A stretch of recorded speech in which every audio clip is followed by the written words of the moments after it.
condemned the wicked acts of criminals who have destroyed parts of the bridge. The governor, who visited the place with security officers, expressed great displeasure at the act of vandalism, describing the destruction of public infrastructure as a shame and an embarrassment, especially at a time when government is working hard at improving infrastructure across the state. The governor, however, assured residents that the structural integrity of the bridge remains intact and there's no cause for alarm, whilst the damage observed is limited to some of the piling materials used in supporting the structure. I want to assure Nigerians and Lagosians that the integrities of the bridges are intact. It is a decompile and it's fully intact. There's nothing that is wrong with the bridges. Unfortunately, we also noticed that some of the filling that is used to hold the decompile are some of the things we saw in the video yesterday where they've been excavated. And you can see that the place is empty. All of those scrupulous people have run away, but they can only run for a while because government will come back and come and deal ruthlessly with the people that will have done this. But so for our strategy is not to be announced, but we'll come back, But the bottom line is to assure the residents and the citizens that there's nothing wrong with our bridges. There's nothing wrong with the work that has been done here. It's perfectly in order, but it is unfair and it is a shame that citizens of a country will, I don't want to say ignorantly, but deliberately want to destroy public assets. Governor Sanwo-Olu appealed to residents to support the government efforts by protecting public facilities, report acts capable of undermining infrastructural projects designed to improve their communities, and when they see something, they should say something. Cannot be using public funds to want to bring development to our people, and some scrupulous people will just want to sabotage and frustrate government. Brand new roads that we're doing, 2nd Avenue, 7th, inside First Act. I mean, so this is a call that people, when you see something, you should say something. Government is not going to be there every 24/7. People should know that they also have a responsibility for themselves and for government to speak out so that we know how to nip some of these challenges in the bud. These are public goods that are meant to be kept by everyone. A lot of the construction we've done, all the manholes are being stolen.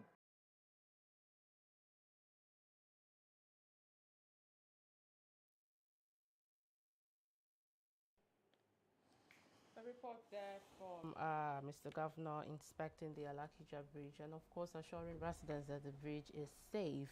But again, the question remains, why do people still go about perpetrating this evil? We are discussing civic responsibility and protection of public infrastructure. When I took the news point earlier, I said something, I don't understand why people will go about destroying public infrastructure, because these things were built with taxpayers' money. Joining us on the conversation this morning is Dr. Jide Johnson. He is a communication expert and he'll be sharing insights on this topic of discuss. You're welcome, Doctor. It's a pleasure to be with you this morning, and good day to our viewers all over the world. Thank you for having me. Yeah, this conversation it's now necessary considering the recent happenings in Lagos. But let me ask you, maybe we should delve into a little bit of psychology. Why do you think people go about destroying public infrastructure?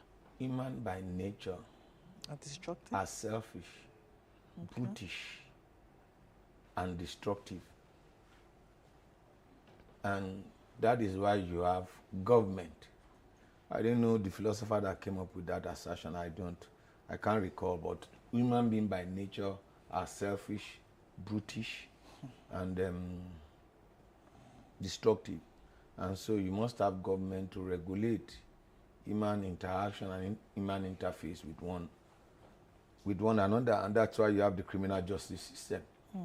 Otherwise, there won't be provisions for law and order if everybody complies with acceptable norms and standards of society. And so that's why you have security agencies. Some people, we always break the law. It is in their nature to break the law. And so it's not peculiar to Nigeria alone. It's a global problem, but that of our country is unbelievable, it's unprecedented, whereby you see people willingly and deliberately destroying what belongs to the public. What belongs to the public belongs to everybody. And so, and I like the way you caption it, civic responsibility.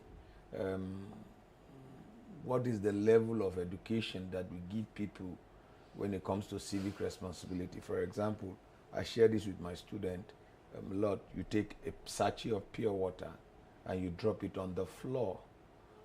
Imagine 15 million Lagosians taking a sachet of pure water, and at least they take 5 in a day. 15 million sachet of pure water times 5, that's what? That's, I don't know whether it's 75. That's about 75 million. 75 million sachet of pure water on daily basis. On daily basis. And so that's why you see, or let me use sachet of, let's say, okay, 5 million Lagosian takes two bottles of table water, and they drop the container, and that's why you see our drainage system is littered. So it's not only those taking sachet of pure water, it is also those taking table water, and that's why you see we have flooding, drainage blockage, and the rest of it. And so people don't take responsibility for the society, that the society belongs to you and I, and that whatever I do to the environment, I'm doing it to myself, because invariably it will in turn affect me. So you can imagine people trying to destroy that bridge because they are looking for him. The question I ask is, there are security agencies that are attached to that place. When we are showing the clip, I saw the governor. You see all the security agencies lined up behind the governor. After the governor is gone, you won't see them there. There is a police post for that particular place. There's an area command that covers that particular place. Are they blind to all of these things until the issue was raised on social media? I saw there's one of them, there's a misplaced priority. You know, there is this agency that was started, I think, under Mawa administration, this neighborhood watch, which they have turned to LNCB. You see them on the road, joining LASMA. The whole essence of that body, the fundamental reason why that body was established was for them to monitor their neighborhood, not to stand on the main road to be doing traffic. They were meant to be monitoring their neighborhood. That's why they gave them, exactly, in the various communities. In fact, the community is too big. Neighborhood. It is the neighborhood. So you pick people from the, I remember, I can't forget, it is 10-10. They started with 10-10 from each ward, and then they increased it. And then you see them also competing with LASMA. So when you have misplaced priorities, when you have agencies doing duplication, if you have the neighborhood watch in that environment, they monitor that environment, they alert the security agencies, and then the security agencies will apprehend, because this was not done in a day. This was not done. People saw them when they were doing it, but everybody kept quiet, because everybody's business is nobody's business. But we must draw attention to the fact that everybody's business is somebody's business. For example, they are constructing drainages in your neighborhood, and the person is using substandard materials. Yes, one of the basic responsibility of citizens is to petition government, is to write petition, is to petition government, to let government know that somebody is doing something wrong in my neighborhood. But you know, because of the sense of community that we have in Africa, you don't go and report your neighbor to the police. You know, in civilized, in Western world, if you are doing something wrong, your neighbor will just take phone call. Probably you even beat your child. You just take a phone call. My neighbor next door is doing so and so. But the police will not tell that your neighbor that you are the one that called them. But here, if you go and report somebody to the police, after they've dealt with that person, they will go. So you see, it's a complex web. And it's a complex web that, one, we need to educate the security agencies to their responsibility. We need to educate the citizenry to understand that they have some basic responsibility. There are rights and there are responsibility that a citizen holds the nation. The nation owes to give you good light, good roads. It is your own responsibility to ensure that those things are protected. They are done for the public good. Okay, still talking about psychology, because that was what that was where she started from. Why do Nigerians feel that public infrastructure, does not belong to them? I think we move from a culture A culture in the sense that the community, as they say in the infrastructure of their community, to a culture in which that we bring people to come and do projects in community, both the contractor, the artisan, and what have you. In the past, what was done, to my knowledge, and that's why go and check the infrastructure of the first republic. Go and check the infrastructure of the second republic. I like to be controverted on this matter. Now, when they are building roads in your community, the artisan they will use for the project will come from the community. We come from the community. The ballers and the chief in the community, they will not collect kickback from the contractor. What they will ensure is that the contractor does a good job that stands the test of time. But today, the artisan you use for, they are constructing a collector drain in my neighborhood. I went and I met the engineer, and I told the engineer, and I said, engineer, you are doing this thing. We have artisan in our neighborhood. We have this. Employ them. You know what he told? He said, the one we saw, we employed them. The one we didn't see, they didn't come. If they come, we employ them. If they come, we employ them. If we didn't see them, we can't go look for them. There was one we even employed. We are not interested in the work. That's another. That's another conversation. I'm telling you, there's a collector drain. I can give you the street. I can give you the area where it is happening now, because a lot of collector drains are being done in Lagos presently. Now, the other one I spoke about is that the money-less, the traditional rulers don't collect money from contractors. They ensure that the contractor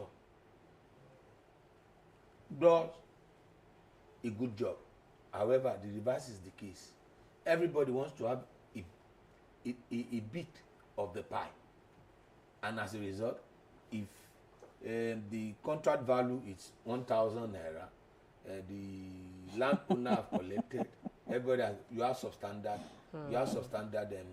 substandard project, and people don't have a buy-in. If the community is involved in the construction of the project, they know they are the beneficiary of that project. So that's why all the Jakonde schools that Jakonde constructed, some of them are still standing 40 years down the line. They are still strong. Why? Quality. Why? The house estate they built, they are even still standing better than some housing estate that were built thereafter, because the community has a buy-in. And so you do projects. Want to do project in Ikeja, they are artisan in Ikeja. We give it to a major contractor, but get artisan from Ikeja.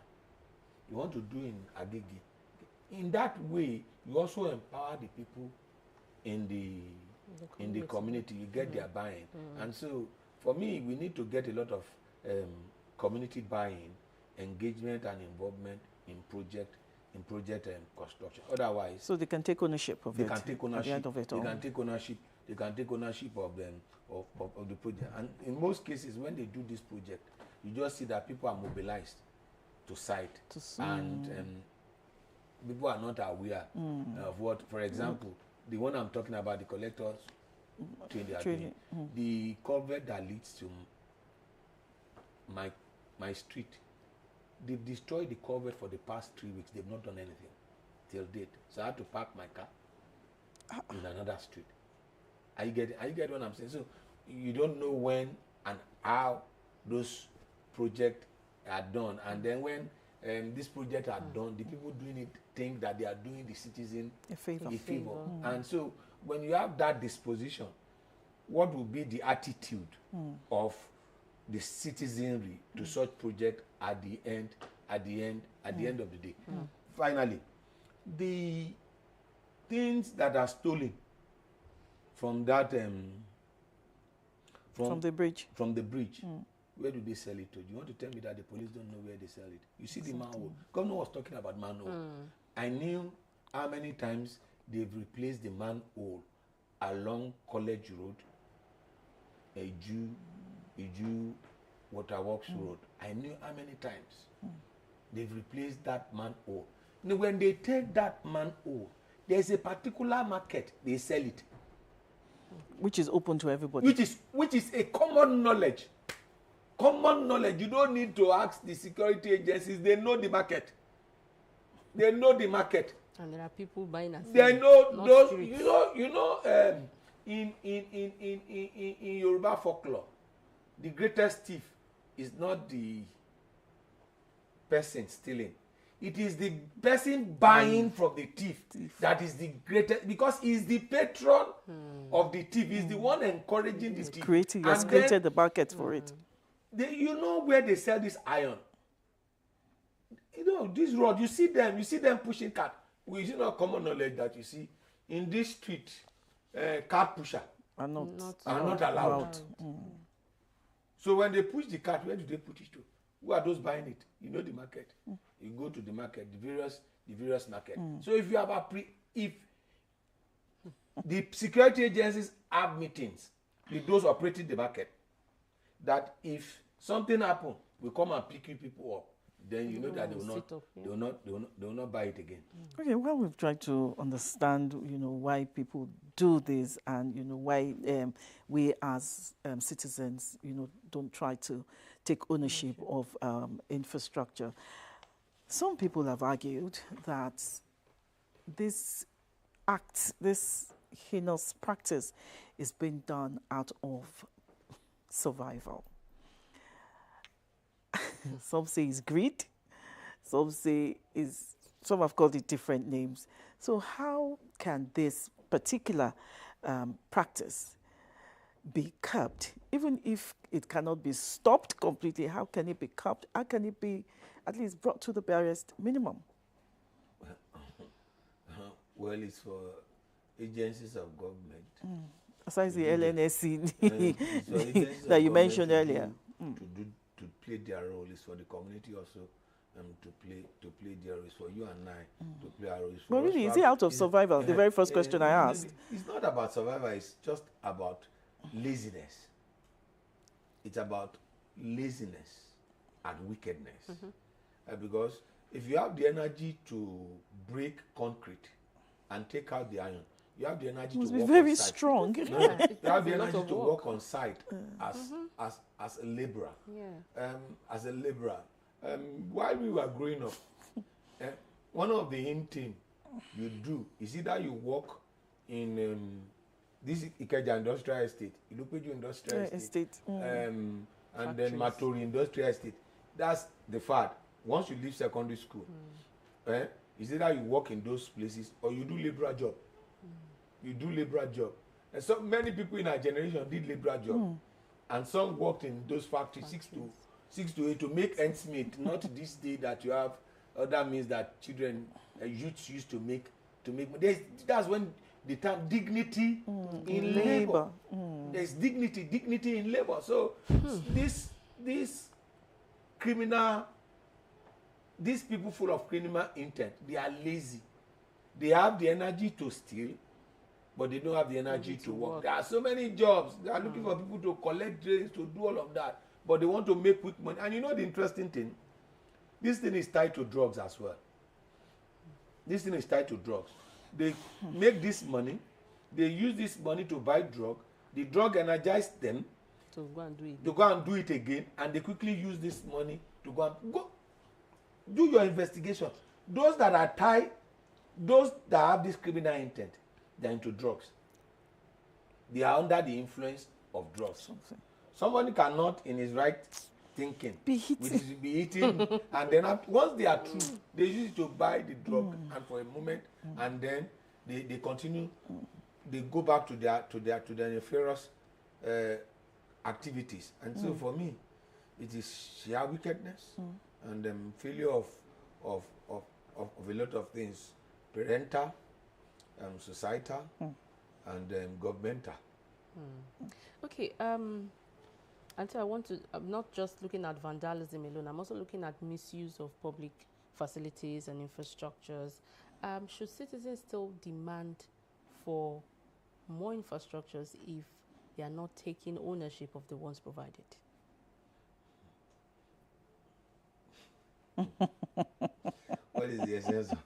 What is the essence of governance? The essence of governance is to provide deliverables of democracy. And the essence of governance also is to arrest, prosecute those that have criminal intention. I tell you, these people have patrons. They have patrons. You know them. They know them.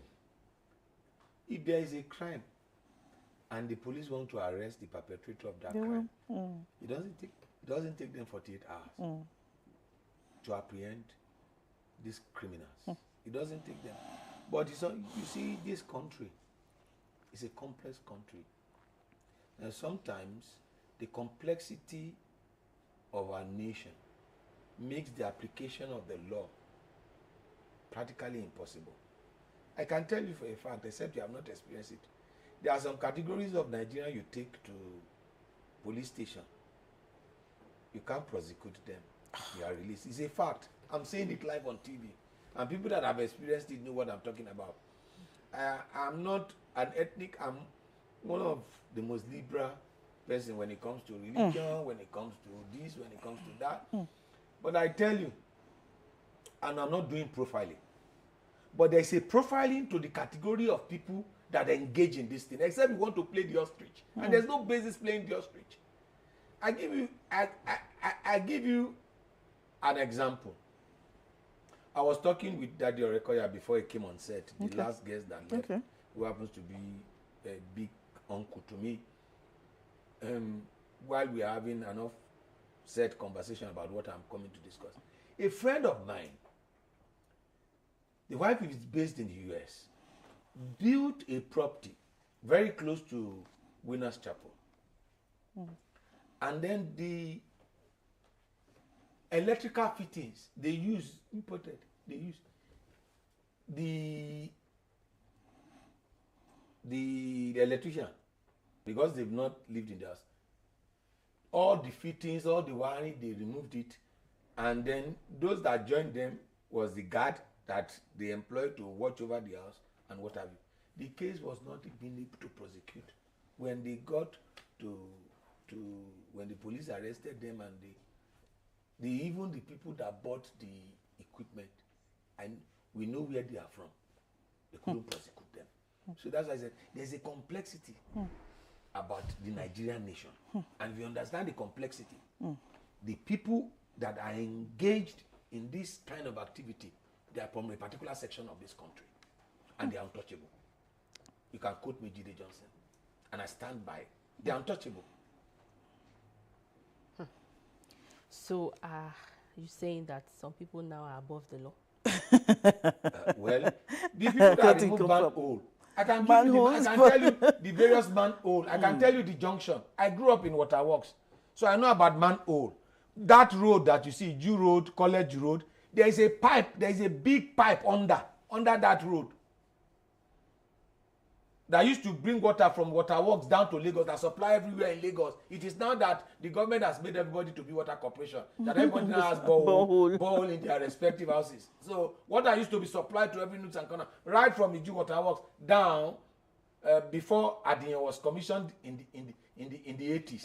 Adiyan Waterworks was commissioned it was the Jew Waterworks, then later Adiyan Waterworks. So I know what I'm talking about. I know what Jide Johnson, I'm talking about. Those manhole, I know how many times they've replaced them. And you know the category of people that remove them. You know, even in your community, you know there is this thing that if you don't want to do culvert, you do metal culvert that you use to. In some places they change it. I can tell you the one from my church. My church is plot 80, is along plot 80, plot 830C road, Ikosi Road, plot 830C, Ikosi Road. Go and see it. It was changed. It's changed. It's there. It's changed. The better one is changed. So that's even Ikosi Road. I'm talking Ikosi Road is here. Check those that are using that metal instead of using concrete. They chain it because they will pick the iron. They go and smelt it. The people that are engaged in it are from a particular section of this country, and I stand by it. They are untouchable. Quote me, Jide Johnson. They are untouchable.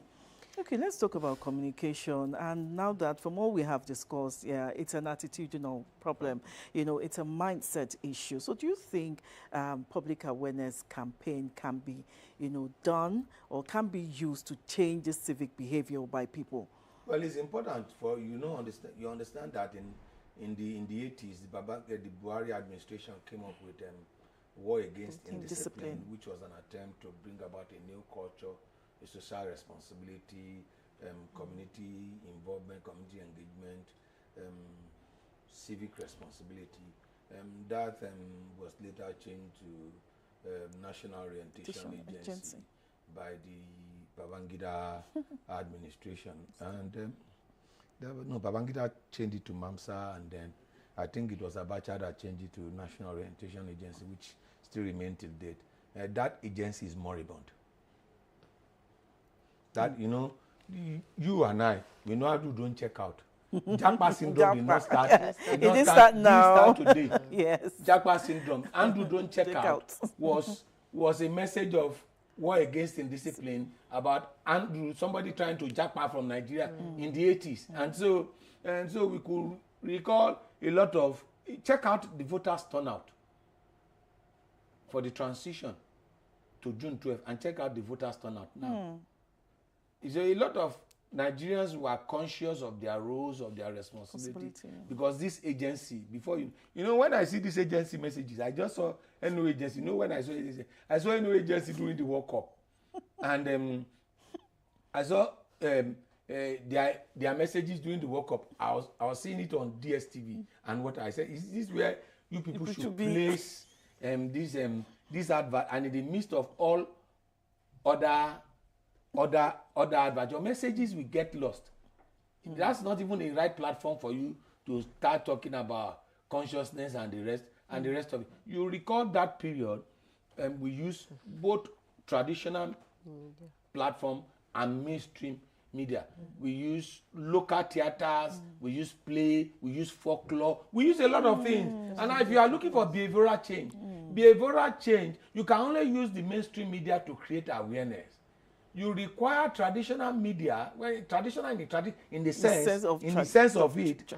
I've used mainstream for what people call the traditional media. Now, in the sense of it, to bring about behavioral change, role play, drama, traveling drama, and the rest of it are what you use to bring about meaningful. If you want your message to penetrate, if you want to have a deep penetration and to have a real behavioral change, which is called behavioral change communication, BBC. What drive home your messages are the paid for channels of communication, which are the mainstream. You can use that to create awareness. But when you design messages in local languages and you use local channels to disseminate this message, you have better result for it. But you know what? We package messages, and those that are involved will make more money. They will use TV, they will use radio, and they will use international media. Are they appealing to international audience, or they are appealing to local audience? But they know the goal. They know what they are doing. Everybody knows what he or she is doing concerning this particular issue. Because awareness. We need, like you said, there is the need for a new consciousness. Yeah. A reawakening of civic responsibility, that I hold it to myself as a Nigerian, that when I make use of public utilities, it is for the good of everybody, not mine. Not that I will damage it, not that I will drink pure water and I'll throw the sachet from my window. I'll throw the bottle, the used bottle of water Coke container. I'll throw it onto. We can leave this studio and go and look at the drain in front of us. So there's a need for that war against indiscipline, for it to be reawakening, and for us to sanction people. If we don't do that, we need that moral police. Some people if we don't have that moral police, I can tell. Some people are saying right now that, you know, that was during the military, maybe because the people feared the gun and the military. That was why they were aligning with them. That now the audience have changed. You know, the audience has changed, and there are even more people, to govern More in the people to country. govern, more money government is making. More people to govern, more money government is making. That's the reality. Money does not reside in the bush. Money resides in the pocket of the people. More taxes to collect. Even there are people paying more taxes than they used to pay before. And we are even paying more taxes now than we paid before. We are paying more for fuel than we paid before. We are paying more for house than we paid before. We are paying more school fees than we paid before. So we are paying more. So when they say, it's a lazy argument, when public officials come up with the argument that we now have more burden. Yeah. The money I'm paying as taxes, my father did not pay it. The money I'm using to buy fuel, my father did not use that money to buy fuel. So the income that government, don't let me be clear about state, the income that government makes today in 1980 is the same income they are making. You look at the type of cars they are using as official vehicle. Is this the type of car they were using as official vehicle in the past? In the past, they were using 504. 504. It's 504. 504. Now it is luxury car. It's luxury car they are using. They are using. Well, 504 was not luxury. It was a functional car. They even allow you to drive a Citroen. You know a Citroen. You can't use Citroen. I used to sit. For you to know the state of Nigerian roads, can you drive a Citroen now in Nigeria? You can't. Can you drive a Renault? Because that car sits on the road while can you drive a Renault in Nigeria? Renault. So what are they saying? It is sad. It is sad in the sense that people have lost trust in government.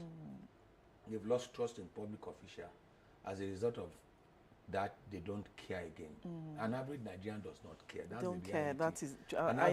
I do agree. People with will you see on them that. committing that crime, and they say, "What's my business?" That's. And then if you, as a citizen, you try to put your mouth, you even see fellow Nigerians. They'll be insulting you. Insulting you. Is it your father's business? Is it your father's business? Is it your father's business? Why don't you go about your?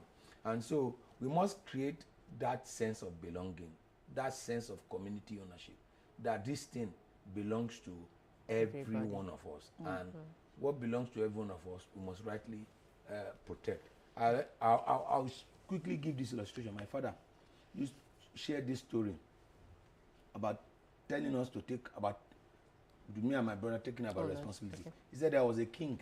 He has a daughter that he wanted to give hand in marriage, and he said he's going to give the daughter hand in marriage. But there was a big pothole in the city. Everybody was passing by. Nobody cared about the pothole. So the king said whoever is misplaced his signet, which is the symbol of authority, said he can't find it. You know what the king did? Secretly, he rolled a stone on the pothole and put the signet, and he gave a timeline for that whoever finds the signet will hand over the daughter in marriage. And then the said date came, nobody found the signet. Then he gathered the entire community, now the pothole. He now asked them to roll the stone away. When they rolled the stone away, everybody saw the signet. And then the king said, everybody's business is nobody's business. Because everybody think that this is the business of everybody. So nobody was interested in solving the problem. Whereas when you solve a problem that belongs to everybody, you are helping yourself. Okay, we will be ending on that note. Government infrastructure is not owned by government alone. It is owned by every one of it, because it is built, it is created for all of us to use it. Thank you very much, Dr. Jide Johnson, communication expert, and we've been talking about civic responsibility and protection of public infrastructure. We'll go on a short break. When we come back, the program continues. The views expressed on this program do not represent that of the producer, management of Lagos Television, or the Lagos State Government. They remain the perspectives of those expressing them. Thank you for staying with Lagos Television.